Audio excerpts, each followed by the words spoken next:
We're doing part 2 of safety, and there'll be a third part. And this is from chapter 6 of my book called Fix Your Toxic Home and Live Longer. Let's talk about some important safety items that I believe are important in homes.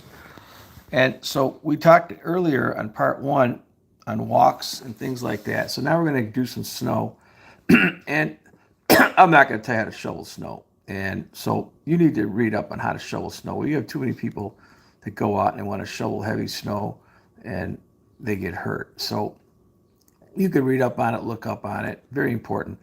Another thing I'm not going to tell you, but everybody knows, don't fill up your lawnmowers and your gas appliances with gas while the things are running. And if things get stuck, don't stick your hand in there, turn the stuff off, okay? And then, of course, don't store the stuff inside your house. You should really put it in a shed. All the gas, any fuel, gas appliance should be stored outside, not in your home. And even in a lot of times, garages communicate with the home. Some people do their heating systems wrong. Plus, you got fumes, VOCs in the garage. I got a whole section of my book about VOCs and how VOCs make you sick. That's like chapter 11 or something. We'll do some videos on that. And so do not store any gas or any fumes or any flammables inside your home. And even in your garage is a bad spot, because when you open the door, a lot of times the negative pressure will suck the fumes right into the house. Plus of course the fire hazards. Now, earlier in another chapter of the book, I talked about ice dams, which is a real problem. And ice dam, when your roof leaks, when your roof leaks in the winter, you call a roofer and he says you need a new roof. That's a big scam. It's a big scam. Most of the time it's because you got heat loss, your unconditioned attic space.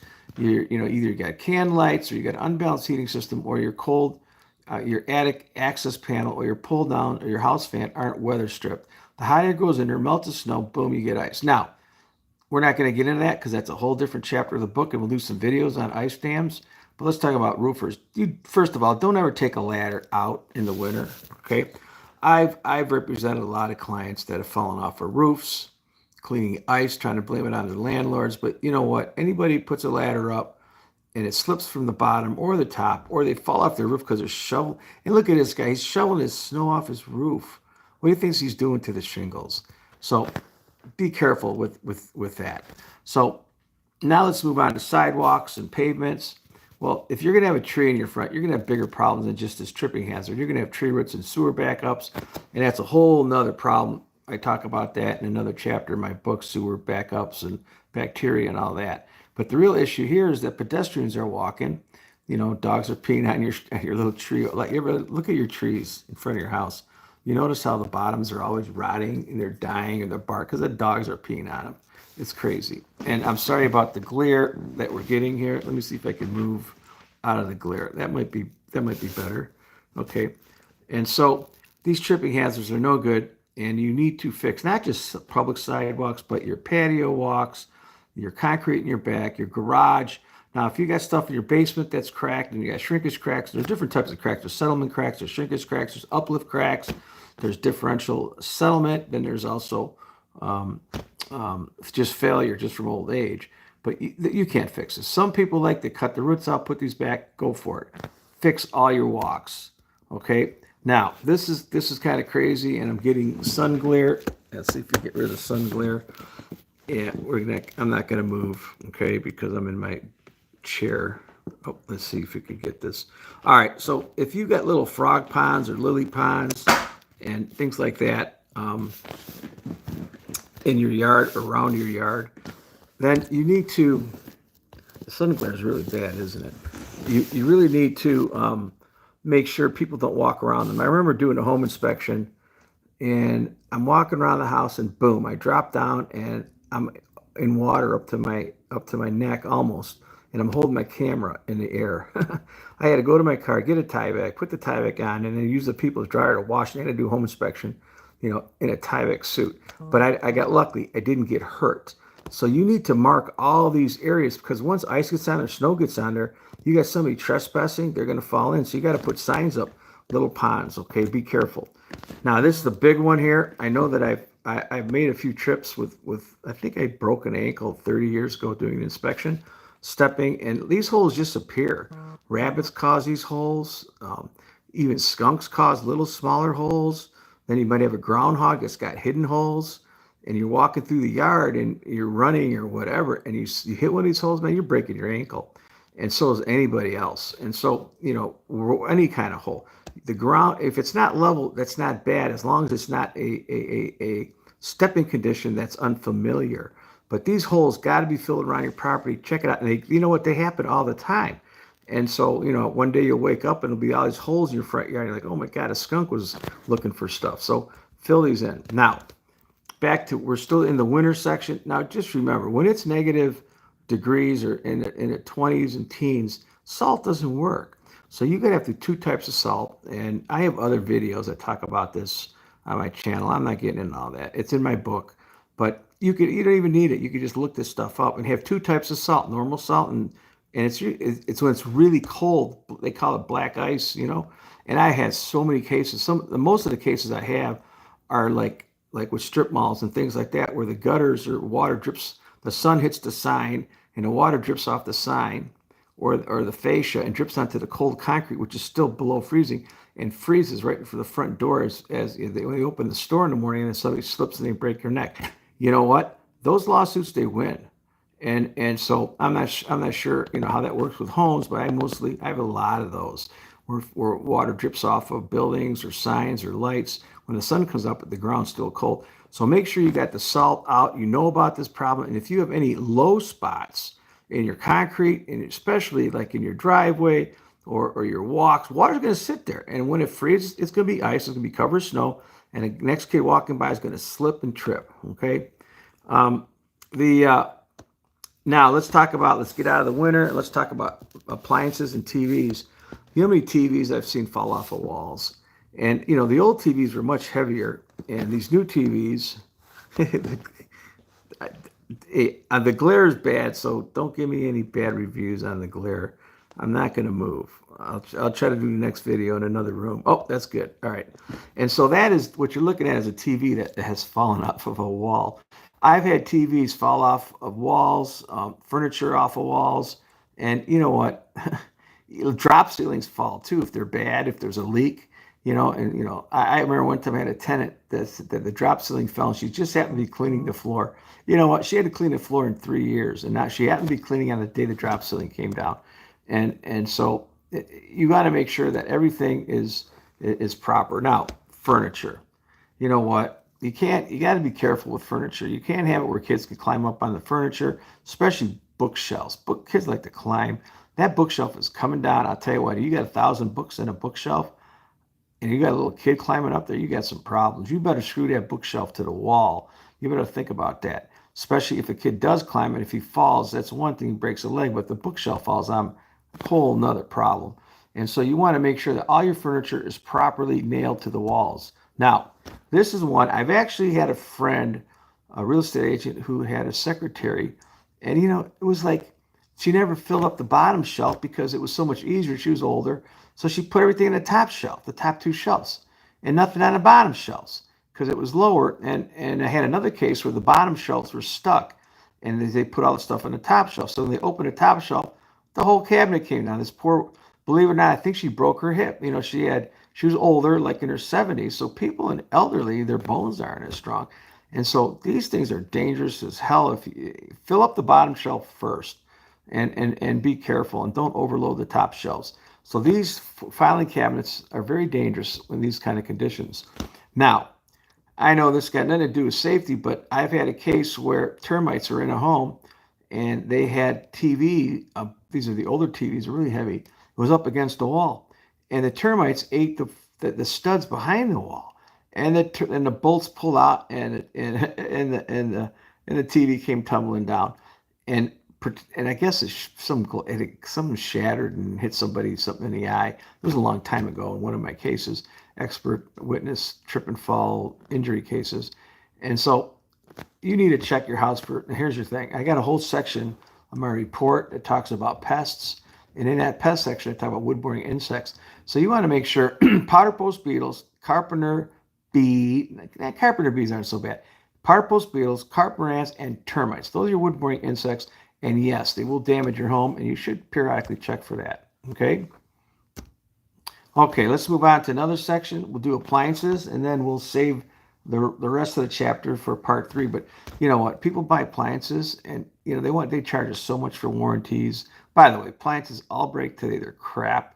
So you got to think about it. I mean, I've had in one of my Airbnbs, I've already replaced my micro. The microwaves were pretty good. Okay, refrigerators were good. Ice makers always a problem, and ice makers leak. And when they leak, they cause mold. So what I would do is if you're gonna buy an ice maker refrigerator from Home Depot, let them put it in. You know why? Because if it leaks, you can blame them for it. Okay, sure they cost you $125 or whatever, but you know what? It's always nice to shift the blame.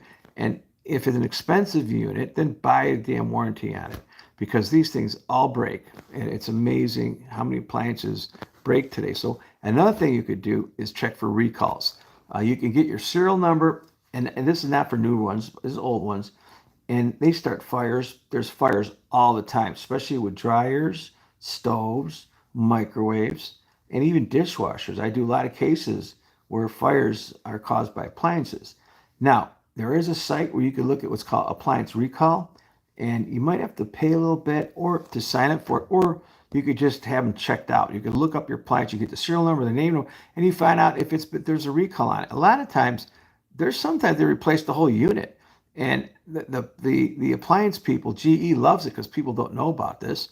And what happens is some of them don't fail, right? But if everybody knew about it, they'd go broke. So maybe 10% of the people actually tap into this. So check your appliances, check your serial numbers, and see if there's been any recalls on them. All right, and you could look this up how to do it. In my book, I give you some 1-800 numbers to call. And now, okay, I guess the water heater is important too. That's an appliance, and this is actually a TV show, and people didn't believe that water heaters explode. And it's very easy to do this. If there's dirt in the water heater, you're not taking care of the water heater. And I got a section in my book about your water, and sometimes certain water will cause sediment to build up in your water heater, or you may have the wrong TPS, the relief valve, where the relief valve is restricted because there's a wall or a pipe in the way and it doesn't open, and that thing builds up and boom, it's like a rocket. Sometimes they explode inward, sometimes they just leak. Most of the time they just leak. And I had in one of my places, one leaked, and I didn't know it until I got a water bill for $3,000. And the tenant got a big bill because it was hot water, and she didn't realize it, but it was my fault. And actually, the $3,000 wasn't just the water because they charge you for the sewer, right? So the sewer's always double that. It was amazing. In Cleveland, they only bill you every 4 months, so I get screwed with that a lot. Anyways, water heaters can explode. Make sure you check them and make sure that they're safe. Make sure that the relief valves. Another thing we can talk about is you want to make sure you have carbon monoxide detectors, because stoves, a lot of people heat their house with stoves, and I have a whole section about carbon dioxide and carbon monoxide in my book. And when you're cooking, you're going to create high carbon dioxide. That's why everybody falls asleep, during holidays in your home. And so you want to make sure you got a CO detector, and also, if you can get one, a CO2 detector. They keep telling us, oh, the carbon dioxide levels are getting higher. Sure, they're like 420 or something, and that's perfectly. So you could have up to 800 probably and be fine. But when those levels reach 2,000 in your home because your stove is on, and your dryer's on, your dryer's backed up, and I'll have another section about dryer vents. You got to make sure dryer vents are clean; they're not too long. And I have that in another section of the book with mold. But water heaters can explode like rockets. And I've never had one explode on any of and I've done 18,000 inspections, but I've seen lots of pictures. And a lot of these pictures I'm getting lazy nowadays. I'm a little bit older, so I'm just getting a lot of these right off the internet. And so, okay, microwaves. Now, microwaves, I know you're not going to have. I tested so many microwaves with my microwave leak detectors. I rarely find a microwave leak. But what I do find is high electromagnetic fields. And some of the older microwaves are putting out 500, 1,000 milligauss. I mean, you can't even be in the same room with some of these older ones. The newer ones aren't so bad. And I like to position my microwaves in some of my Airbnbs in areas where people stand next to the refrigerator, not really getting hit by it.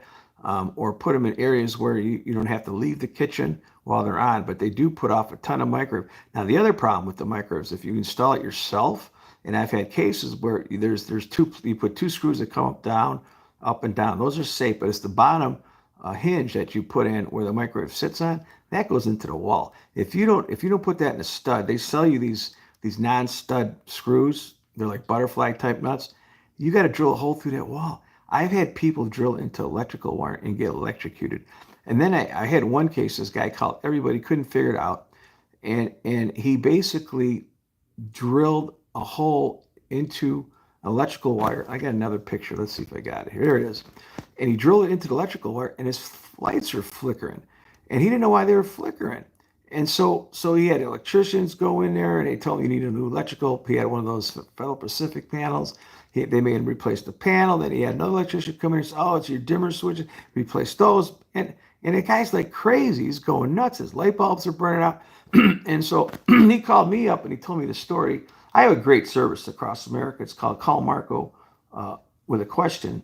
You can just Google Marco, call Marco with a question, and I try to solve people's house problems all over the country. It's not that much money, and this was not one of those, but I've had those kind of similar to this. And I went to the guy's house and he told me the story. And once you listen to people's story, it's kind of like you're interrogating him a little bit. You're getting your forensic evidence, and it was like a no-brainer. And then finally I go, "How's that microwave?" He goes, "Oh, it's 7 months." I go, "Who put it in?" "I did." I go, "Oh, you did?" I go, "When did the lights start flickering?" "Oh, 7 months ago." I go, "Oh, yeah, they were flickering." I go, "Why'd you put the..." Sure enough, I took the microwave, I took the two screws off the top, I pulled the microwave, and sure enough, he had a screw going through a wire. And so you got to be real careful. Now, on that note, also, here's another big problem with everybody is this. So, in the old days, they would give us these three-prong dryer and 220 lines for our dryers and our stoves, okay? And now you got these. So now if you got a wall outlet with three and you got to put one of those on, what do? You either buy one of those and change it out you change it out on your dryer or stove, or you change it out on the wall. Well, I've had people change them out on the wall, and then the plate that holds these together, not this, the outlet cover, which is not a picture here, they screwed into one of the electrical wires. And the guy got electrocuted, okay, putting it in and taking it out. And then when I went to the house, and I did another one where I went to the house, I called it a time bomb, and I checked something out. And when I unscrewed the screw, it hit the metal plate, because they had a metal plate on it. Don't put metal plates on your outlet covers. I got electrocuted. So if you got an old three-prong stove, make sure you get a new with a three-prong or a new four-prong, or the other way around, or hire an electrician, okay? And then we also have our leakers. Washers leak, freezers leak, dishwashers leak. Do not ignore that, because it turns into mold. And a lot of people, it's a little secret, a lot of people leave it a little bit, they wait, they call. So 5 days later, the insurance company comes, and on the 7th day, the dryers come out. By that time, you got $10,000 to $20,000 worth of damage, and maybe they wanted a new floor. Maybe some people are up to this kind of stuff, and they bleed their insurance companies with accidents that happen. They just wait. But anyways, these things do cause mold. You get interstitial fungal amplification growing, and it's a problem. So check all your connections. Maybe you have your installers put them in, regardless. Anyways, so hey, thanks for coming on. Please rate, subscribe, and we're going to do part 3 of Safety of Chapter 6. You can get my publications on Amazon.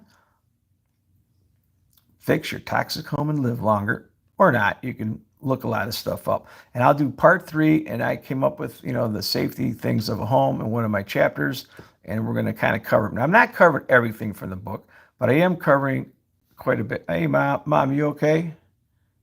That's my mom. She's sleeping. Okay. Hey, thanks for coming on. Please rate and subscribe.